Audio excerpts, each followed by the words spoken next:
All right. Good afternoon, everyone. Can someone let me know if you guys can hear me and see my screen okay?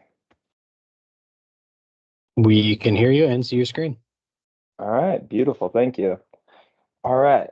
And just FYI, this meeting is being recorded. Uh, Good afternoon, everyone. I am Grant Grabowski, the grant specialist here at the Office of Emergency Communications at the Wisconsin Department of Military Affairs. I am the grant guy.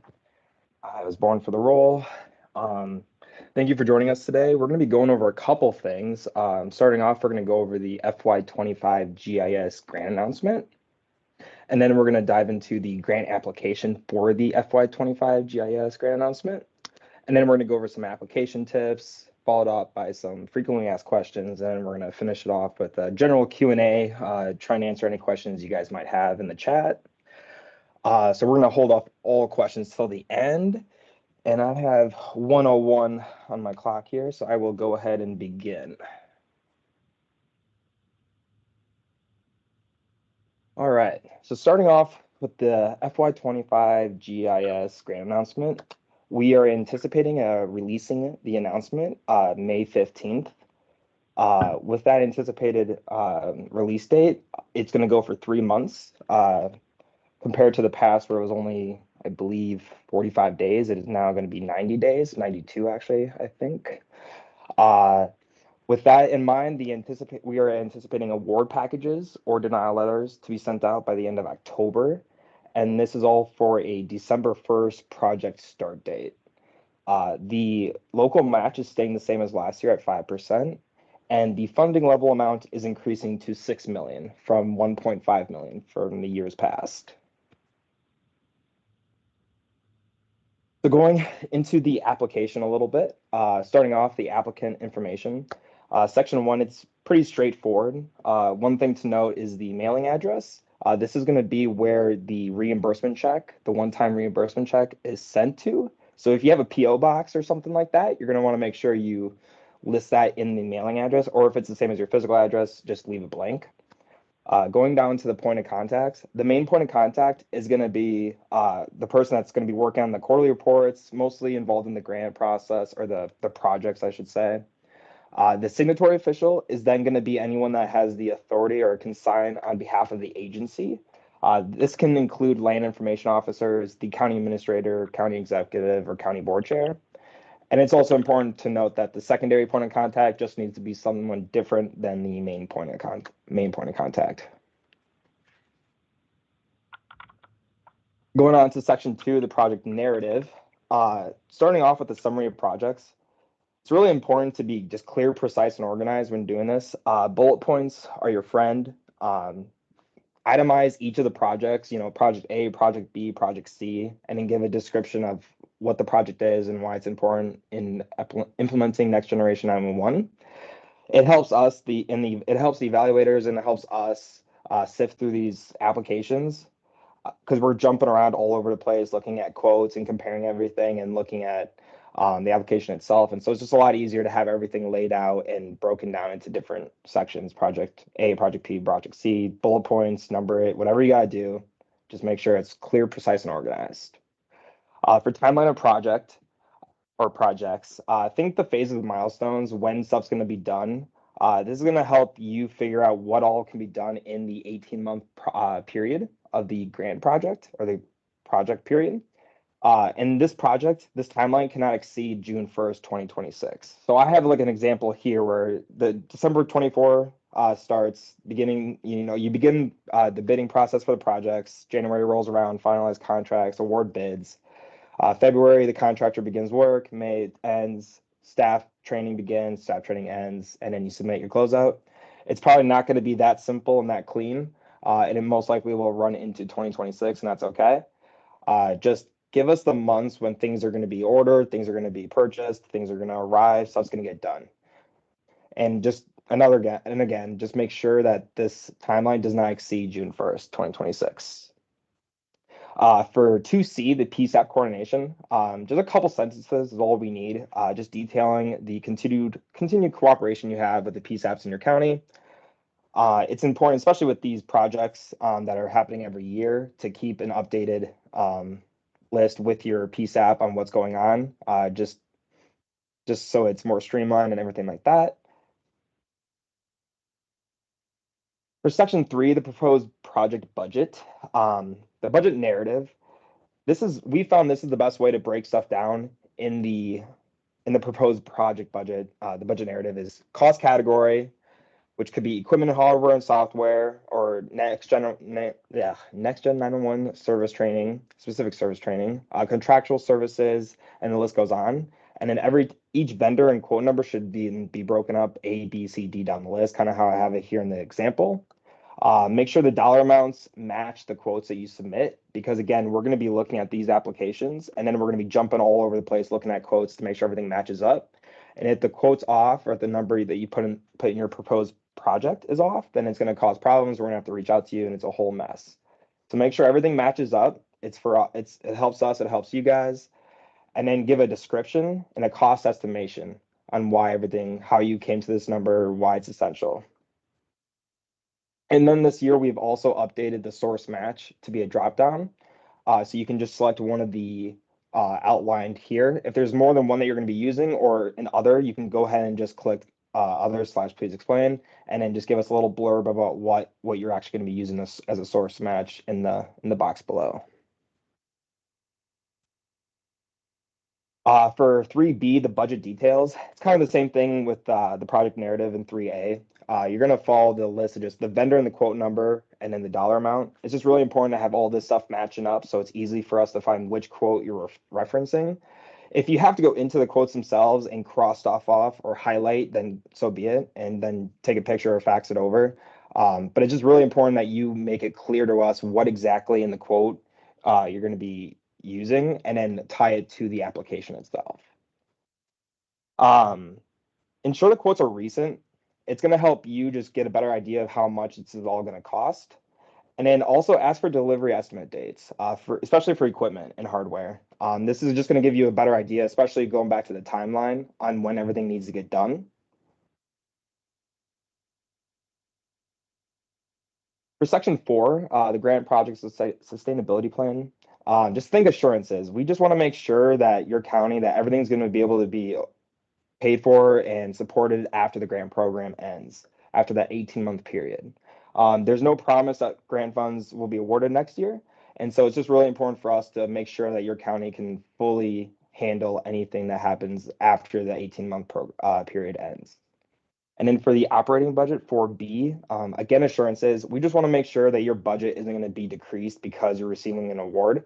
We want it to be an enhancement to your county, not a replacement for some of your budget.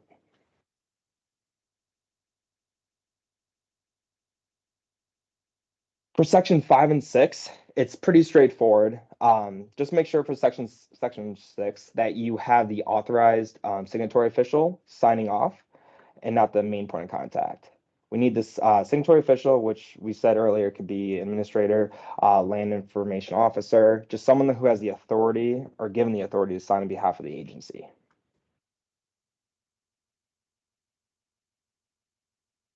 So application tips. When applying, think from the evaluator's perspective, think from our perspective. We are bouncing around these applications, comparing the quotes to the budgets and the project summaries. And the cleaner it is, the more organized it is for us, the better we're going to be able to understand your project, and the easier it is for us, and we don't have to reach out to you guys asking for a bunch of questions. Make sure your quotes match everything. If I can't stress that enough, make sure your quotes match the numbers you give us in the budget narrative and budget details. For as far as contracts are concerned, try and get those signed as soon as possible.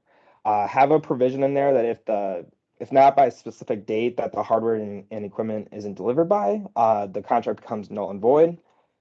And you can also sign these contracts in anticipation or before the grant award is even out, so end of October. You just got to make sure you have clear language stating that the contracted work, that whatever is in this contract, it's contingent on receiving GIS grant funding. And then the contractors themselves cannot begin the physical work before December 1st, which is the start date. And again, submit all required documents. The PSAP and the LIO letter, it's very important. It's super simple, just a letter from you guys to the PSAPs, and both of you sign it saying the continued cooperation or the ongoing cooperation has been going on for however many years, and it's continuing to go well, and any projects or anything that's being worked on this year is, everyone's on board with it. We just need assurances. And then quotes for all items, and then submit the attachments as separate PDFs. It makes it easier for us and label them application, quotes, and joint letter. That way, when we're just bouncing around in the folder, comparing the quotes to the application itself, it's just super easy and streamlined. And also make sure to get a new one for FY25, a new joint letter, because projects are always changing and they're always updating, and so it's important just to have an updated one as well. This is a snapshot of the application period, the FY25 GIS grant program period, I should say. Like I said before, May 15th to August 15th is going to be the application period. And then there's going to be a couple months in between when everything's being evaluated. And then the award/denied letters will be sent out by the end of October.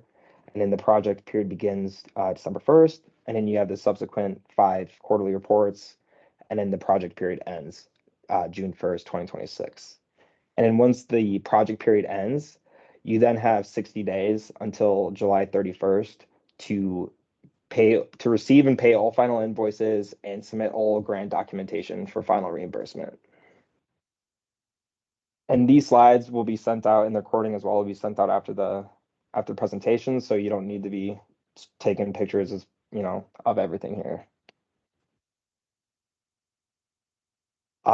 Here's a list of some of the GIS approved allowable examples. And this will be linked in the grant announcement itself and on our website come May 15th, anticipated release of May 15th. And here is a list of some of the GIS denied unallowable examples. And again, this will also be linked to the grant announcement and our website.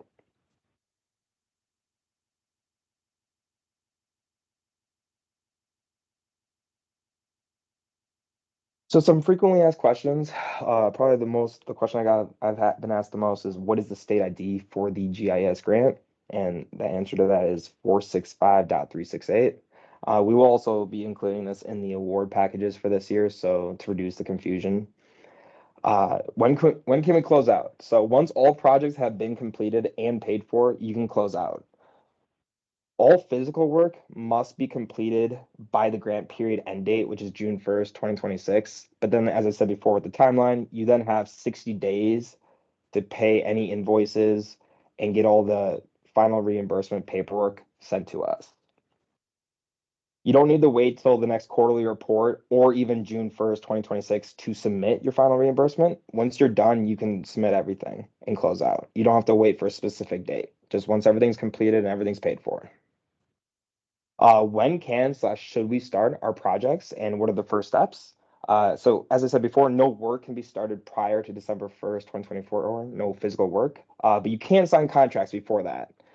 And if you're going to sign contracts before that, you got to make sure you have language in there that states it's contingent on being awarded GIS grant funding. And should I follow the local or state procurement/purchasing policy? You should follow your local procurement slash purchasing policy if one exists. Otherwise, you should follow the states. All right. I know I threw a lot at you guys, so feel free to send any questions you have in the chat, and I'll try my best to answer them. We also have Zach on this call as well, who's the GIS specialist, who can probably help me out a bit too. I can try at least. All we can ask for.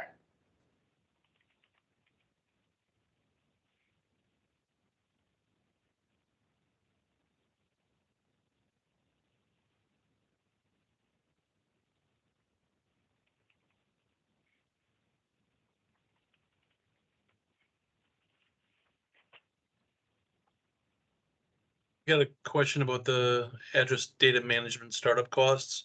One of the things that we're contemplating doing here is to try to set up a system so that the municipalities that have their own addressing authority can more effectively and easily add addresses within our system, so it's more consistent. Is that type of project what you're defining under address data management startup costs, or am I not understanding that correctly? Zach, I'll probably let you answer that one. Actually, so that is, sorry, Zach wasn't part of those discussions. Yep. That is correct. The address data management startup costs. So, better being able to manage, the address data from municipalities coming up to the county level to feed into the Next-Gen 911 data set. And specific to startup costs, we wouldn't pay for ongoing costs to maintain that type of system. But applications should specify how that system is enabling Next-Gen 911. Okay, thank you.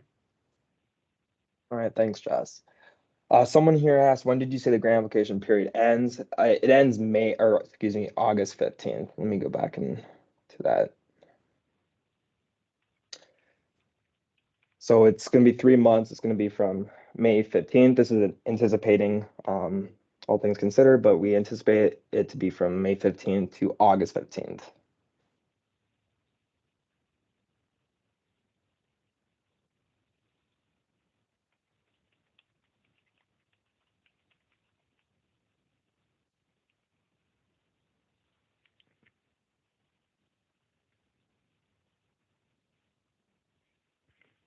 Let's see. We have a question in the chat. We have a bit of a unique situation. There are 3 tribal entities here or near us, and our NG911 is already live. Can we apply for a grant to help with added work to help with those areas of the state? With those areas of the state is an additional work we have completed already. Thank you.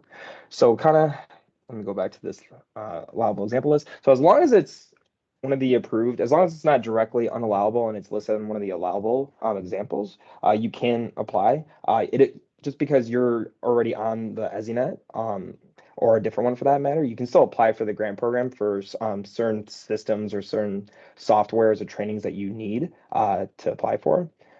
So hopefully that answers your question. I would also say the most important thing is just to make sure you tie it to either implementing or the current, like the existing ongoing implementation Next-Gen 911. But yeah.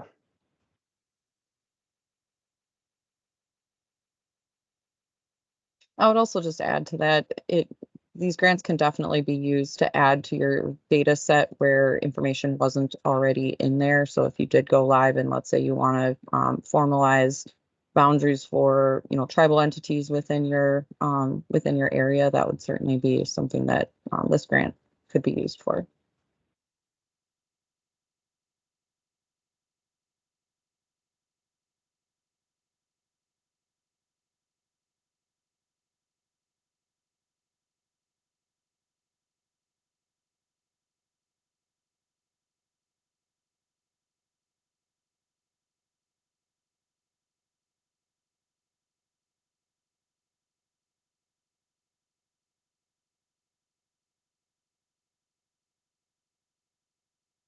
I'd also say just kind of in general, if you guys have an idea for NG911 related GIS projects, it doesn't hurt to float ideas by us.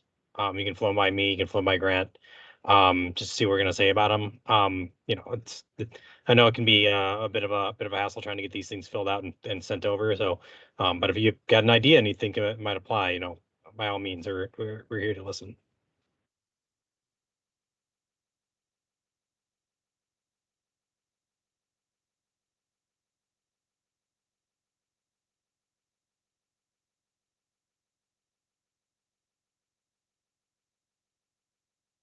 Zach, do you know yet how frequently we're going to be required to submit updates?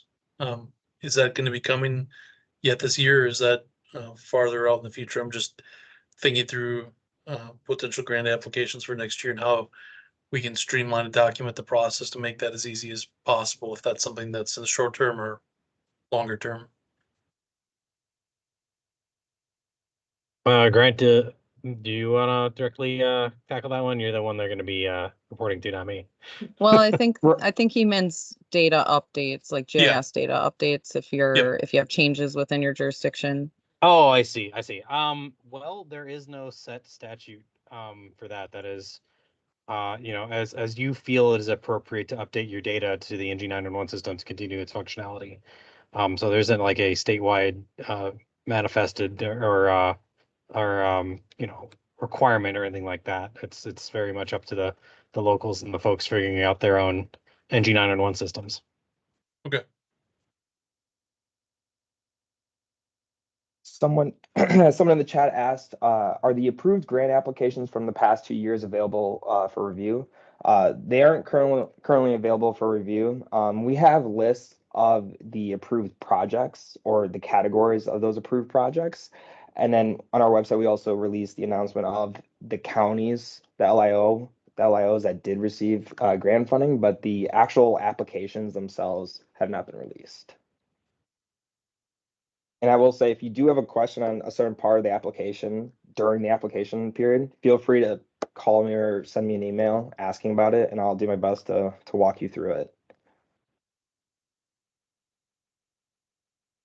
If there is a request for the grant applications that have been submitted in the past, I believe it would fall under public records request. Because this is a competitive grant, we'd have to check with our legal as far as how we can share those applications with the requester. But if that's something someone is interested in, we just ask you to email us directly, and then we can go through the proper channels for a public records request.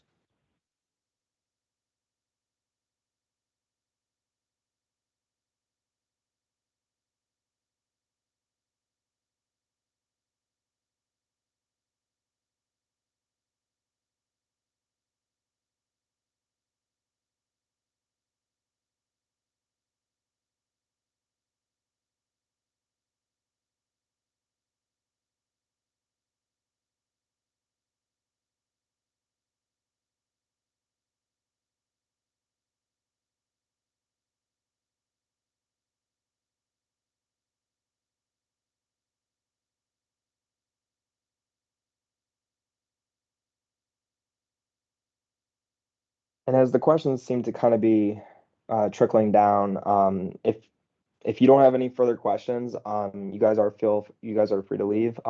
Thank you so much for joining. I'm going to stay around a couple more minutes just in case anyone has any follow-up or additional questions, but you guys aren't needed to stay any longer unless you wish to. So thank you.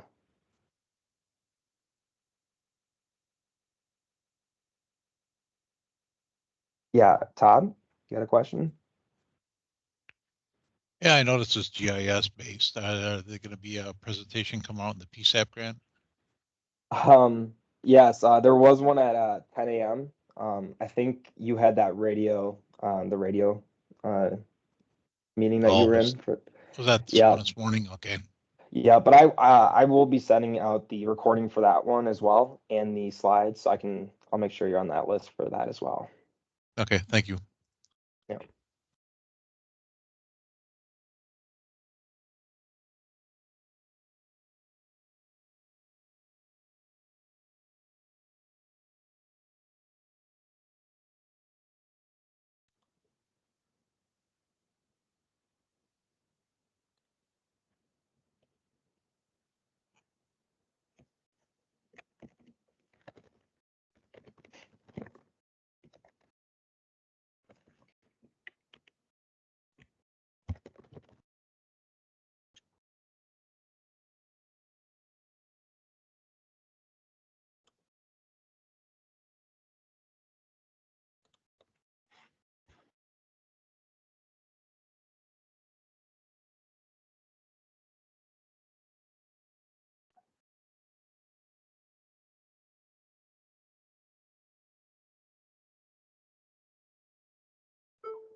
Looks like we had another question in the chat, right?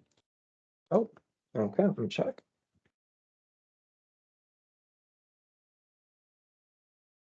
It appears that software for people to manage the addresses and export to NextGen 911 would be covered, correct? I believe so, Jess. That's for the first year startup costs, correct? I believe, yeah, if they're referencing the addressing data management systems, we would fund the startup costs for that, but not the cost to maintain the system.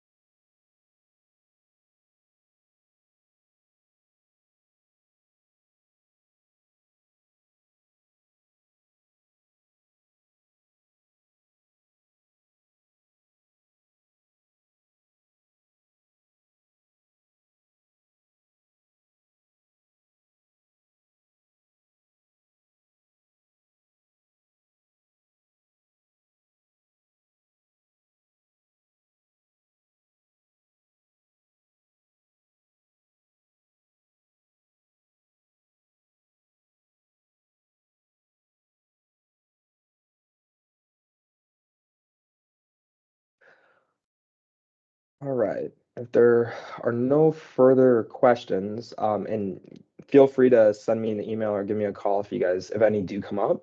But if there are no other questions, I will go ahead and stop the recording and end this meeting. Again, thank you all for joining. I look forward to seeing your guys' applications come this summer. And again, feel free to reach out for any questions or any help you might have or need on the application itself or any questions that come up. Thank you. Thanks for coming, guys.